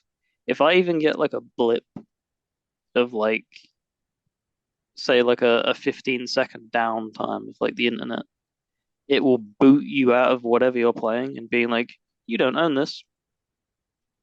You can't be playing this. You don't own this. And it's like, look, man, not even like Netflix does this shit. Like if you download a Netflix like video of something so that you can watch it offline, like I think it has like a week, 2 week period of where like even if you weren't even paying it, if your thing expired the next day, you would still be able to watch it because it gives you that the benefit of the doubt. And then it's Yeah. like, okay, like 2 weeks, we do need to make a check as a monthly subscription kind of thing. Like that's that's kind of like the furthest that we're willing to push that. But like, yeah, Yeah, it's it's going to be interesting. I think the thing we can take away from this overall is even the word preservation coming out of the mouth of an Xbox like bigwig executive, that's good news in and of itself.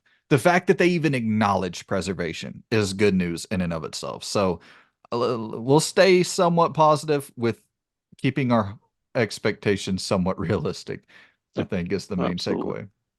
But directly tying to that, emulators are coming to the iPhone. And this is coming from Tom Warren over at Insider Gaming. And I so here's the thing with the emulators. They're already available on Android, as far as I'm aware. You can already play like Dolphin and all these different Redream, the Dreamcast emulator. You can access those on Android. So I don't think this is too crazy, but I do think it's worth shouting out here because Mm. we're talking about preservation. I think this is kind of the future of preservation if we're being realistic. These things have to be everywhere. These emulators have to be everywhere because these companies aren't going to go back and remaster and port these classic games, and this is the only way we're going to have access to them, if we're being totally honest, unfortunately. No, and the people that do it are some of the most dedicated people. What is it? The one of the Resident Evil games, whatever it was, like 1.5 or something, Oh yeah, whatever it was called. Like yeah, they've been piecing that thing together for years, and that's incredible amounts of dedication to get that thing like running and stuff like that. And like I said, piecing it all together. So yeah, it's definitely the way that is probably the most reliable in the way of preserving content. I'm a bit worried though with the whole iPhone thing because they're so strict. they They're are. so look at like they went toe to toe with Epic over the Fortnite monetization because Fortnite were like, yeah, well, it's in game, so like we don't really want to be giving you like a cut and stuff like that. And Apple was like, okay, well, we'll just remove you from the storefront. It's like, that's big balls right there. Like, Yeah. you didn't even try and negotiate, guys. You were just like, no, this is my storefront. Like, that is crazy. So, like, something like an emulator where it's very like a goodwill thing, there's gonna be some catch allowing it on iPhones. Otherwise, it would have been on there in the first place. Like it would have been launching day side by side with Androids. So there's going to be some catch. Yeah, I imagine because it says Tom Warren says Apple is opening up the App Store to retro game emulators. Emulators will need to comply with all applicable laws, but it looks like the iPhone is about to get a bunch of game emulators. So all applicable laws is interesting, but a lot of people, and I don't, I have no fucking idea, but a lot of people are saying that like emulators are protected by the law unless you're using copyrighted source code. So like, listen, I'm not the tech guy, but if Redream and Dolphin and all of these like, PS2 emulators and shit, if they're allowed on Android, I would imagine that they could and should be allowed on Apple as well. But we, like you said, we do know Apple is much more litigious and much more. It seems like there's a lot more yellow tape on the Apple end. My thing with this though is that if you're talking about games that cannot currently be sold, I'll actually fall under the camp of I don't believe you should be able to emulate anything that you can buy. I actually don't. I'm with you though. Yeah. Yeah. If it's available to buy on a digital storefront, especially, then yeah, I I think that's probably the line that I would draw. But 90% of these games aren't.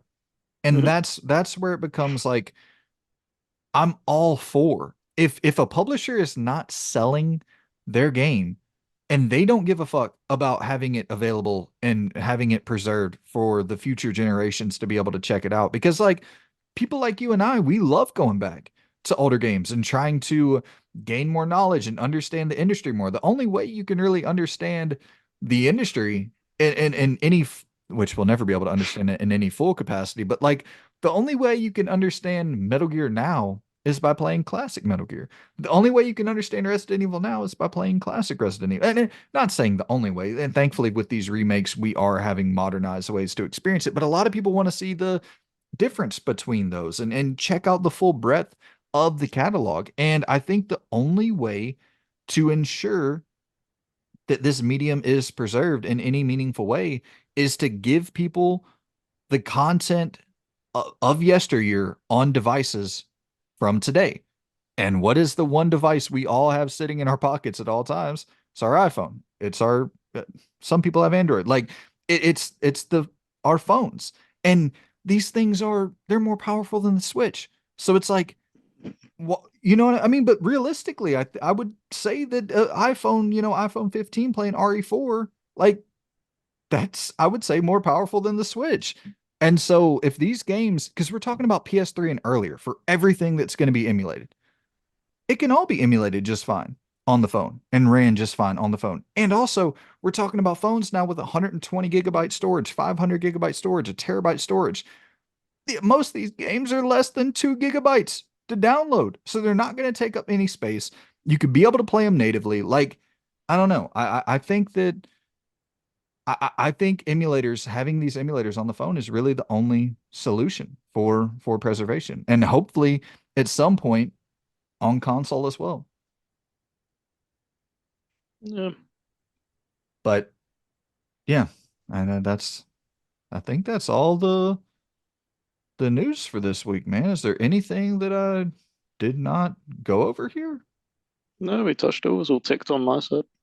Nice, nice. So that is the news for the week, my good people. Did you watch WrestleMania? No, Bro, no. Um, God, I don't even know the last time the last time I probably I can't even, yeah. It's been so many. I went in person to some event that was held at Wembley. nice. But yeah, Yeah, or I the got O2 Arena, whatever it was. I think it was the O2 Arena. nice. And that was how recent was that? Oh, that was like years and years and years ago. I got you. That Dude, was I like that was like four. We were like four seats back behind the commentators. oh sick. Good seats. Yeah, yeah. Nice. Yeah, I went this year. I went to the Royal Rumble this year in Tampa and it, it was okay. It was okay. I really do think because I went to WrestleMania 32 and I got floor seats and they kind of sucked even though they were floor seats. So I was like, okay, well, I'm gonna try to get some higher up seats. And for Royal Rumble, and it still wasn't that good.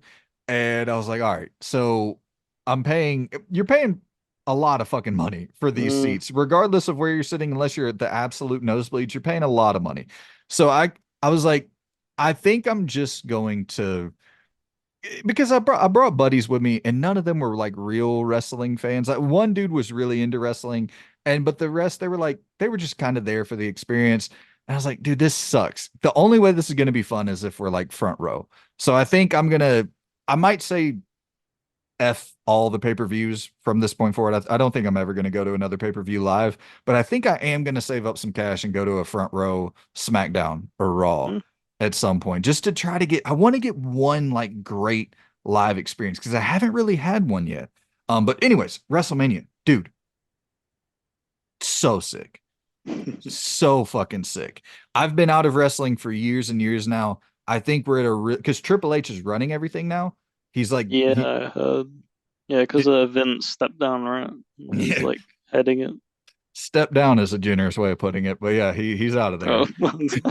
don't know the full backstory. I wouldn't have expected him to step down. He's a very driven man. You haven't read those allegations? No, not at all. Make Dude, there is some shit. But I'll leave that there. There is some shit out there in those allegations. But so Triple H is running everything now. And dude, just watch the highlights for the main event. Watch Cody Rhodes versus Roman Reigns highlights on YouTube. It was electric, dog. It was crazy. It really feels like I say this, I've said this before that I'm going to try to get back into wrestling and I always end up falling out of it. I swear to God, tonight Raw, I'm tuning in, I'm watching. So I got my whole setup. I got my one TV with where I'm going to be watching wrestling, and I got my other TV where I'm going to be playing The Walking Dead. So anytime where wrestling's going on and it's some shit I don't care about, back to my damn story with The Walking Dead. So That's great. but it's a good time, dude. It's a really good time to check back in. There's some weird. They're cussing and stuff more. It's like because they're going to Netflix in January. Oh, really? Yeah, Raw's going to be on Netflix every single Holy Monday. shit. So no restrictions at all. We're in an interesting time, man. Man, that's really cool. Yeah. Oh It, yeah. it's fun to follow along And with. that's exciting because that's probably going to pull into the games as well. You got to think of if that's going to be the standard that they're setting. Maybe it'll Yeah. bring a more mature, I uncensored cap for the games. Hell yeah. I've always been in the camp that there should be two. Like there should be Uh, a kid friendly product and an adult friendly product. Like it makes all the sense. I mean, because here's always been my thing, and I'm already rambling way too much, but like my thing has always been if you're in a situation, because people will say like, oh well, if you cuss too much, it loses the punch or it loses the importance of it. And it's like I don't think there should be any importance around cussing at all. That's always been my thing is like if you're fighting somebody, if you're trying to simulate this version of, hand-to-hand combat and you're trying to tell a story by not having cuss words and not having blood and not having like real visceral violence, that totally takes people out because I've never been in a fight in my life where I was getting the shit kicked out of me and I wasn't cussing, or where I was kicking the shit out of someone else and they weren't cussing. Every other word is a cuss word when you're in a fight. Like, get the what's your fuck. language, man? So it never, that idea never made sense to me where like they want to put importance on cuss words and they Mm, want to put importance on the blood. It's like, it's fighting. You're going to bleed and cuss. That's mm. what it is. But No, absolutely. it's an exciting time, man. I'm hoping that the tides are beginning to turn in a positive direction for It just wrestling. shows you when a leadership change happens as well. Because this must have been fairly recent, I assume. Yeah, Like this year. past, yeah. So you can already see like he's like, look, man, we've hit our ceiling of like traditional ways of marketing this. You know, what's hot? Netflix, get it on there. More swearing, more fit, like just get that wow factor back. Because that's what like, when I was a kid, that was it, the wow factor, there was the attitude that WWE carried was Yeah. really, really, really cool. And then it kind of eased off that. And I think that's when I was like, Yeah. You gotta have some of that, like you you gotta have some of that more adult centric content. It's you're simulating fighting. Like I don't you're doing a fake version of fighting. Like I know I've never yeah. Anyways, but it seems that we're in a good place. They're even doing cool camera different changes with the camera. Like they'll have the behind the scenes shit where they'll follow a dude in the locker room, out of the locker room, interacting with people. Like they're doing cool stuff, production tricks and shit that's different. So it feels like a very different product right now. So anytime that anybody I would say anybody who is like a lapsed fan, I'm telling you, right now, good time to get back in. So that's the we're not a wrestling podcast, but I will say I, I I'm hyped for the future of wrestling right now. For the first time in I mean it no doubt since 2005. This is the best time since 2005, without a shadow of a doubt, I would say. So stay tuned if you're a lapsed wrestling fan. And I'll probably be talking about wrestling a lot more here on the channel if it can really grab me. I'm hoping it can grab me. But Loon, you have any parting words for the good people today? That's our full show. yep, no, that's obviously let us know how you feel about them being uh tied together, like you said in the beginning. Absolutely. Let us know if you dig it. And hit us with a like, hit us with a comment, all that good shit. And we shall be back if you enjoy this format with another just like this next week. And yeah, until next time, guys, take it easy and we shall see you soon. Goodbye. See you later.